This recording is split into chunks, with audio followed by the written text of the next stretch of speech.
of ballistics is more fun now than it's ever been. And I've been in it since I was 6. I was raised in the world of firearms, and back then a gun was just a gun, and that's what you got. But now you can change calibers, you can do all these cool attachments and accessories and change all kinds of stuff. It's great.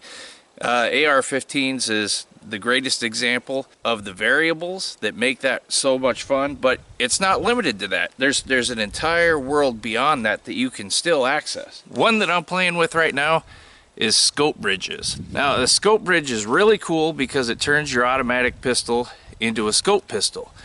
If you've got one of the older style that isn't compatible for a hollow sight on the back, you can get one of these scope bridges, and you can even put a full-size hunting scope on there. It's really neat.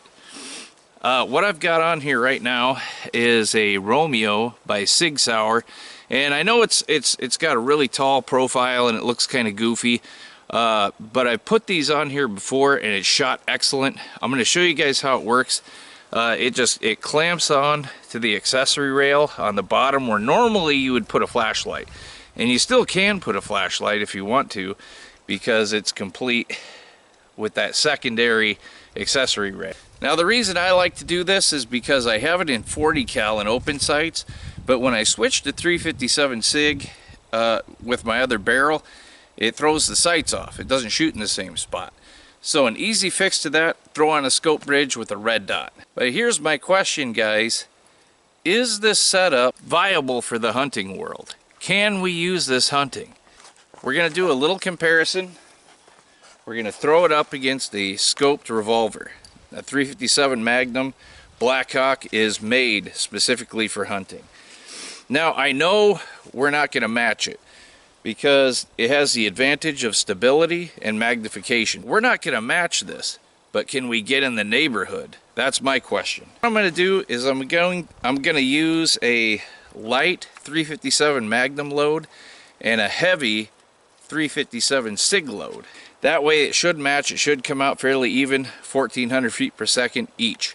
But I haven't sighted the Sig in yet, so what we're going to do is I'm going to sight it in with 40 cal ammo, because 40 cal ammunition is so much cheaper than 357 Sig. Once we get it sighted in, then we're going to do the switch and we're going to start doing the comparison.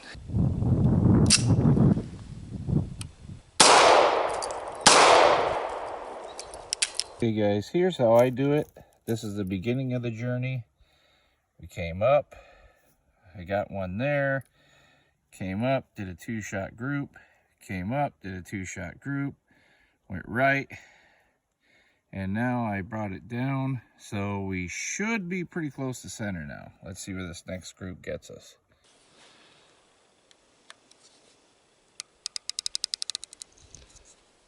Eight, 9, 10, 11, 12, 13, 14, 15, 16, 17, 18, 19, 20. Let's try that.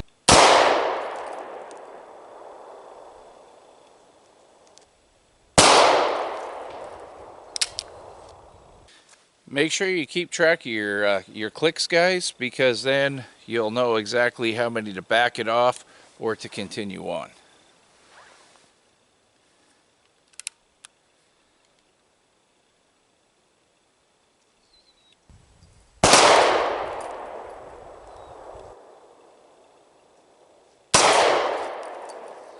There we go.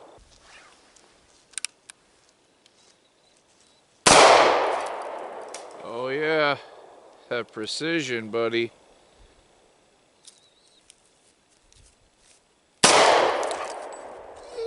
Whammo. Okay guys, we did not bad. Got a dead center bullseye right here. Stray over here I can't figure out. But this group is together, so let's see if we can tighten that up. Alright guys, so here's your setup, and it's a little goofy looking, like I said, especially with this high profile. I kind of left it that way because I want to alternate from rifle to pistol. And in my last video I showed you guys how to do the changeover. It's real simple. 357 will just slide on there with the original slide, and you don't really have to change a whole lot else.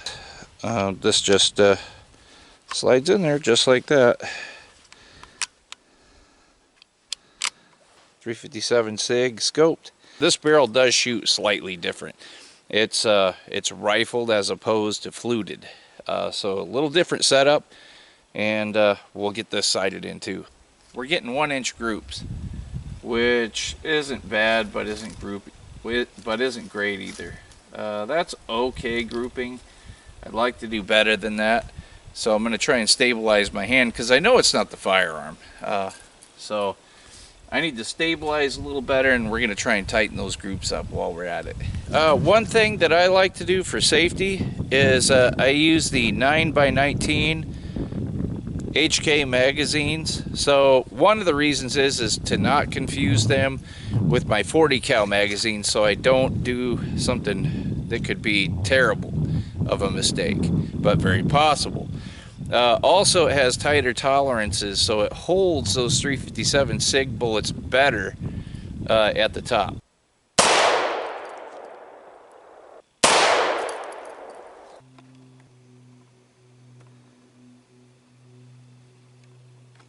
"50 yards. Okay guys, we're at 50 yards, and this is usually where most pistol hunters start thinking about using a scope. I usually start switching from open sights to a scope at about 70 yards, but that's ballpark. And so we're going to start here and see what our grouping looks like. Let's start with the group with the 357 Magnum. Alright guys, I don't need to remember to turn this scope off. There's no way you're turning the 357 mag off, buddy. Let's do a metal shot. Right on the money every time.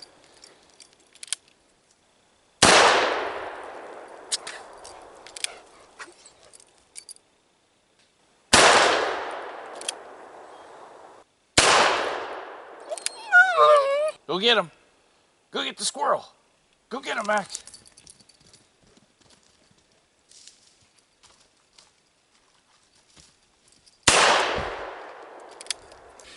The trigger is phenomenal. It's a 2.5 pound trigger, and I don't have that in my automatic. So that's another advantage. The grip feels more comfortable too. This whole setup is meant for this. So we're actually trying something a little off the charts to try to match something that's perfected for exactly what we're doing. But some people prefer automatics, so let's just see if we can, get in the ballpark a little bit. All right, guys, next group, 357 Sig, 50 yards.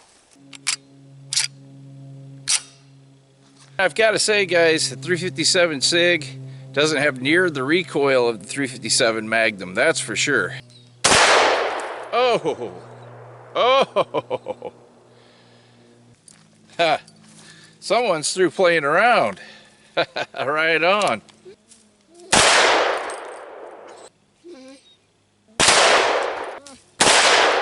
Woo! Okay, guys, our 357 Sig group is here, and here, and right here. So we've got 1, 2, 3, 4, 5. All right. So we're grouping not bad. That's not a bad group. We just need to bring it up and over a little bit. So let's change a few things and do it again.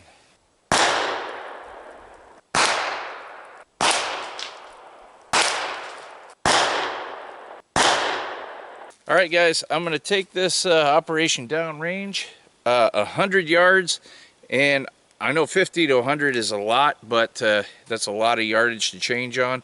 We've got the 357 Sig pretty dialed in, so at this rate, I want to hit the metal. I want to hit that metal at 100 yards.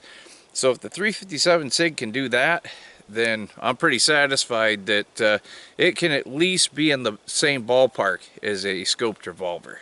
All right, now I'm not playing, guys. I loaded it up hot this time. This 357 mag has got some hot stuff in it.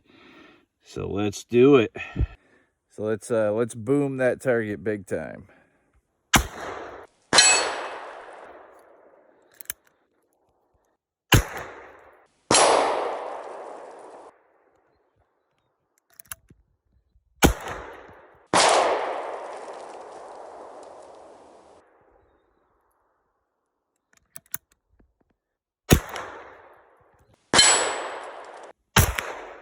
There we go. Better.